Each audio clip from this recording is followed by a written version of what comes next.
Olá, meus queridos alunos do sétimo ano, vamos aos nossos conteúdos para a nossa segunda avaliação. Bom, vamos trazer alguns dados que precisam ser lidos antes de começarmos os conteúdos. Centro Educacional Edificar, disciplina História, professor Daniel Gama, esse senhor aqui quem vos fala, e a série é o sétimo ano ao qual vocês fazem parte. O capítulo é o 6, estamos fechando os conteúdos para a nossa segunda avaliação e o assunto é o Renascimento. A página que iremos nos ater hoje para estudar será da página 61 à página 66 do capítulo 6, certo?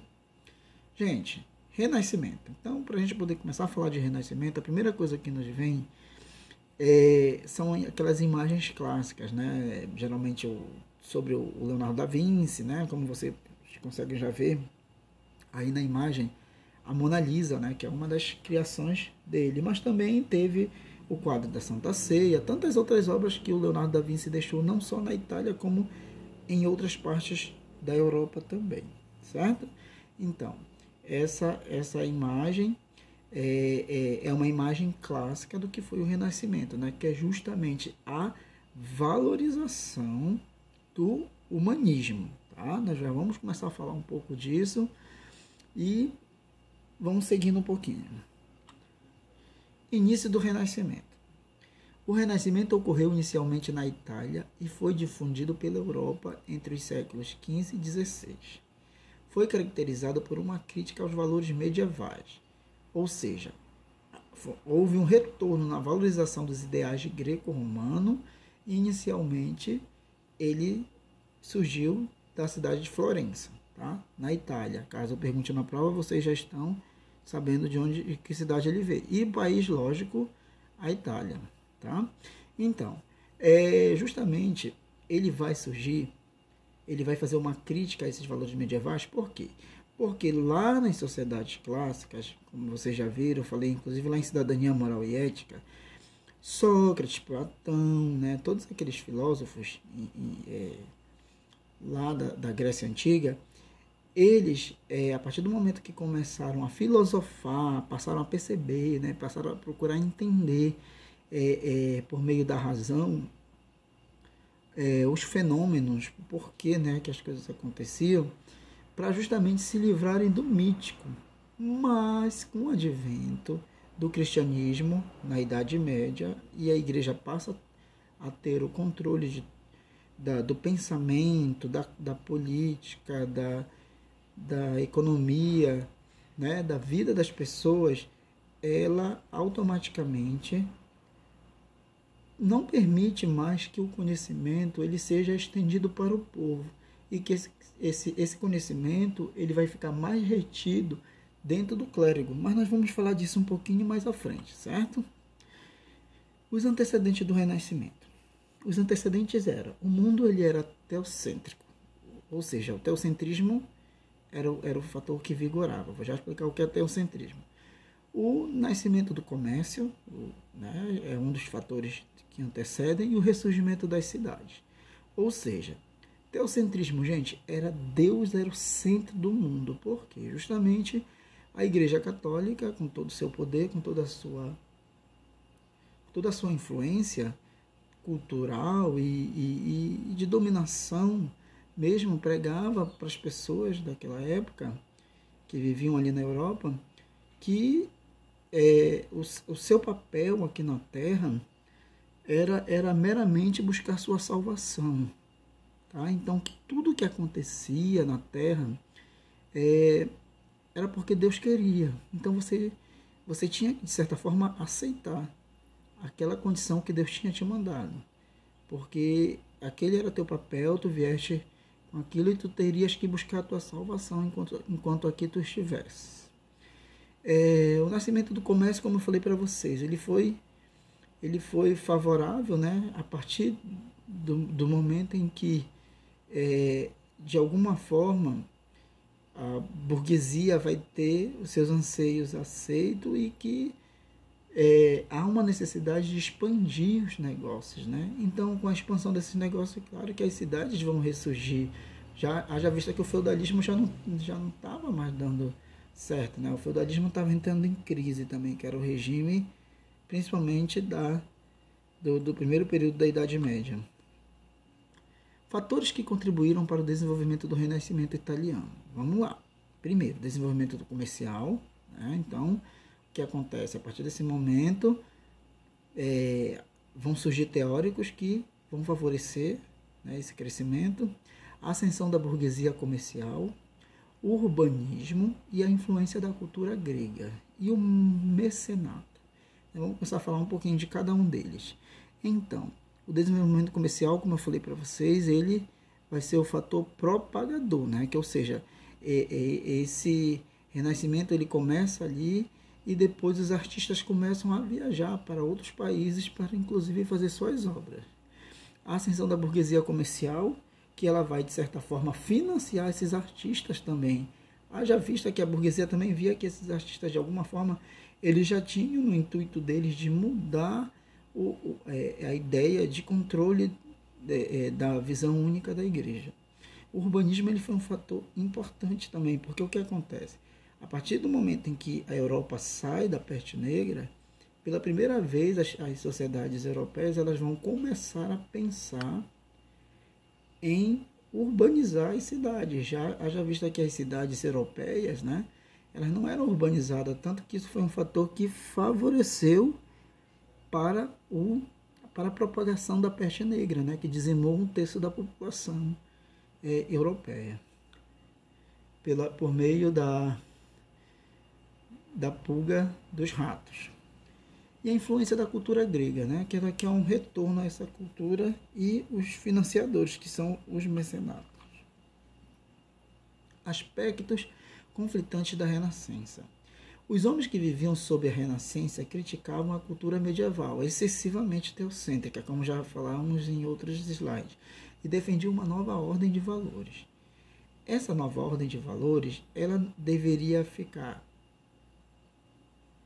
seguindo da seguinte forma, gente. O teocentrismo, claro, porque os renascentistas eles não vêm negar, de certa forma, a fé, eles vêm, de certa forma, tirar apenas Deus ali do centro do universo e colocar o homem. Mas quando eles colocam o homem, eles começam a pregar nas primeiras obras que o homem era a obra mais perfeita de Deus. Então, se ele era a obra mais perfeita de Deus, ele era capaz de fazer coisas maravilhosas. Então, ele tinha que assumir o lugar para que Deus tinha lhe dado. Em muitas obras você encontra passagens como essa.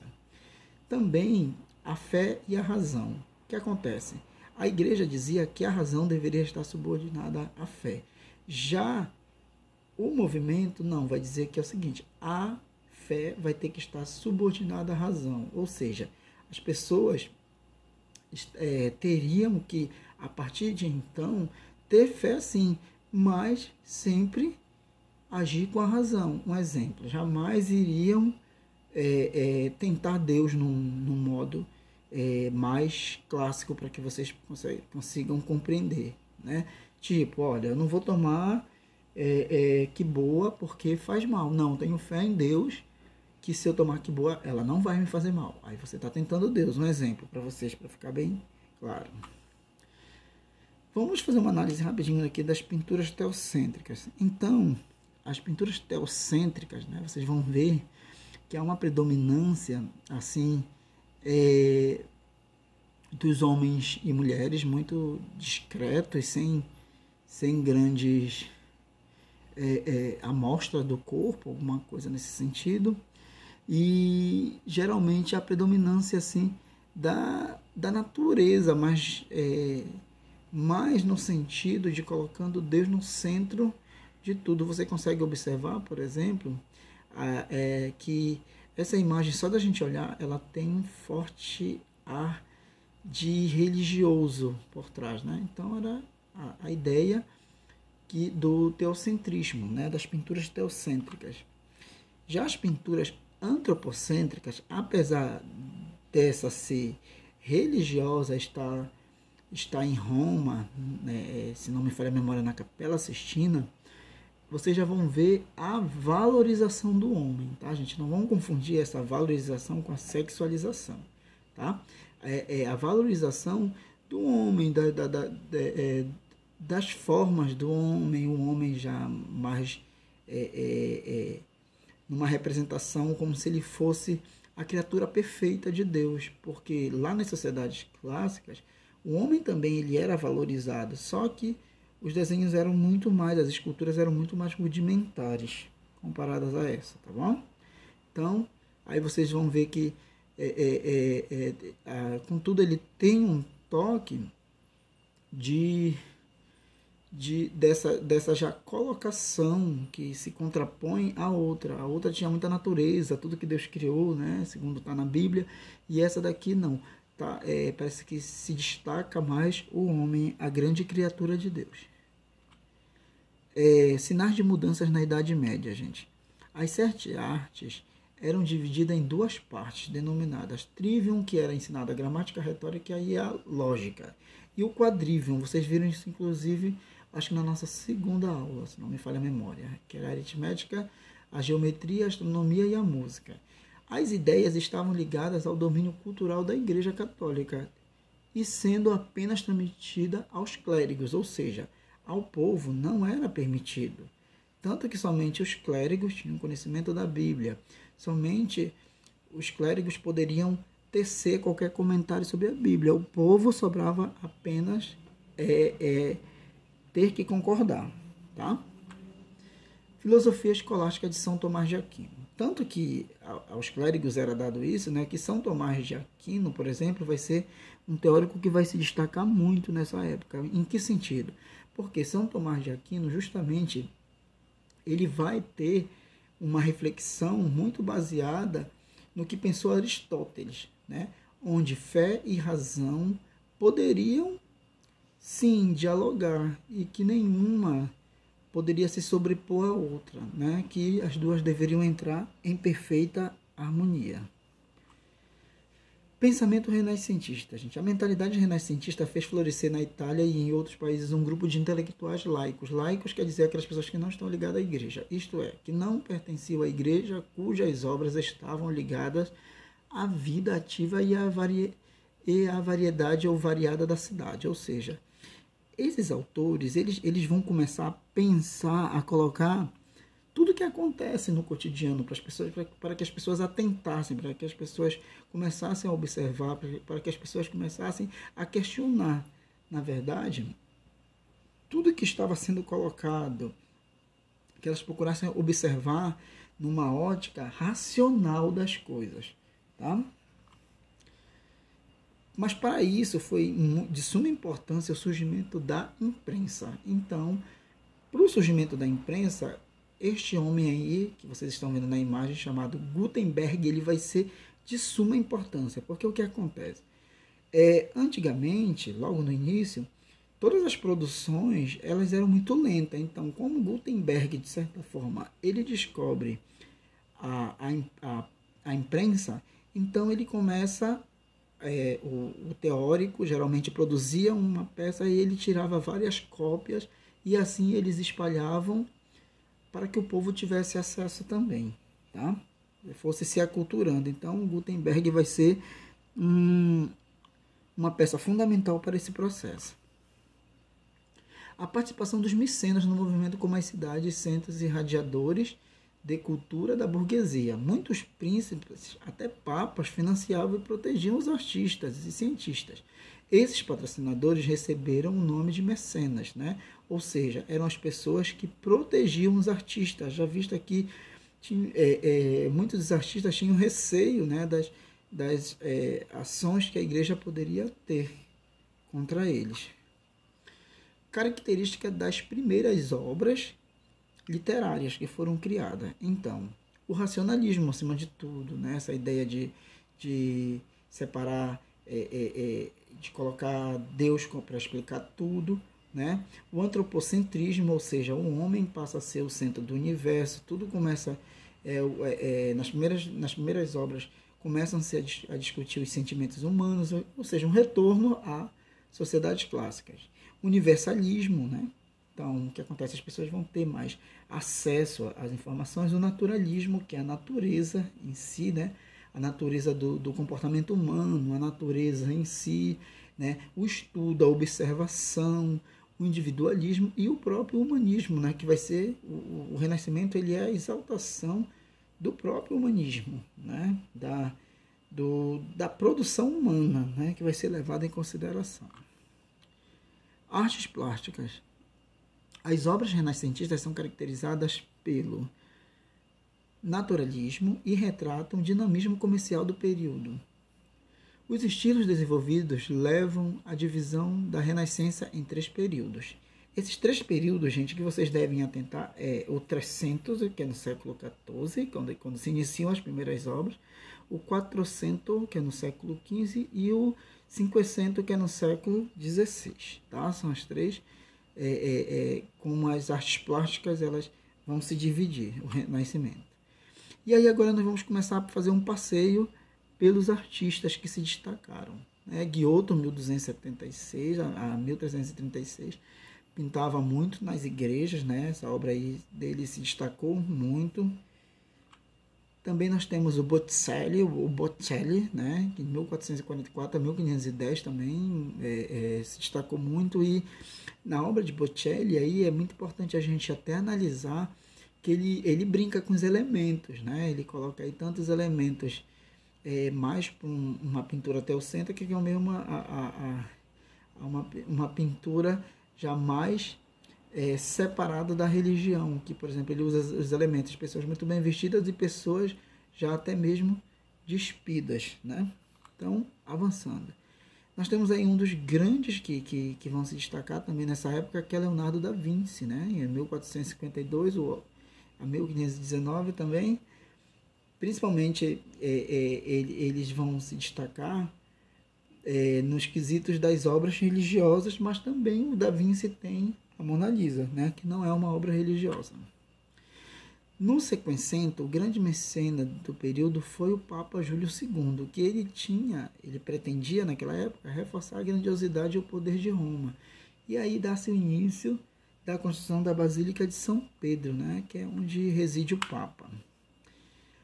Aí nós temos os 2 artistas que vão se destacar nesse período, né? Tendo esse mecena como apoio, que é o Rafael Sanzio e o Michelangelo, 1475 a 1564. Tanto que ao lado esquerdo de vocês, o Sanzio ele pintou aí dentro da igreja, né? da catedral, e o Michelangelo fez a pintura da Capela Sistina ao lado direito, como vocês conseguem observar. O Renascimento na literatura. No final do século XV, o pensamento renascentista se espalhou pela Alemanha, Bélgica, França, Inglaterra, Holanda, Espanha e Portugal, cada um com suas respectivas características, no entanto, mantendo o principal fator, que era a valorização humana, a principal característica do Renascimento. O Renascimento também vai marcar o início da ciência moderna. O racionalismo contribuiu para a valorização da matemática, da experimentação e da observação sistemática da natureza, dando início à chamada ciência moderna, que nós sempre falamos, né? O principal teórico que vai se destacar vai ser Nicolau Copérnico, né? Ou Copérnico, né? O Copérnico, ele é interessante porque ele, por exemplo, ele acabou com a teoria geocêntrica e aí ele propaga a teoria heliocêntrica, ou seja, ele tira a Terra do centro do universo e aí ele diz que o Sol é o centro do universo. Isso causou problema com a igreja. O Giordano Bruno também vai ser um teórico que vai se destacar, ele vai reforçar as ideias do Copérnico, o Galileu Galilei, que vai confirmar o que o Copérnico falou, mas também vai voltar atrás por conta das pressões da igreja. Aí nós temos o Kepler, né, que é o criador dos avanços dos estudos matemáticos, e o Renascimento na arquitetura. O Renascimento na arquitetura é muito expresso no gótico, principalmente percebido nas grandes igrejas, né? E a crise do Renascimento é justamente pela perda de prestígios, as grandes navegações e a Contra-Reforma, que, de certa forma, tirou a liberdade de pensamento dos pensadores para poder propagar as novas ideias. Ao final, eu deixei um exercício para vocês, tá bom, gente? A gente tentou fazer um resumo aí e façam exercício e nos encontramos nas próximas aulas. Fiquem com Deus e tchau, tchau.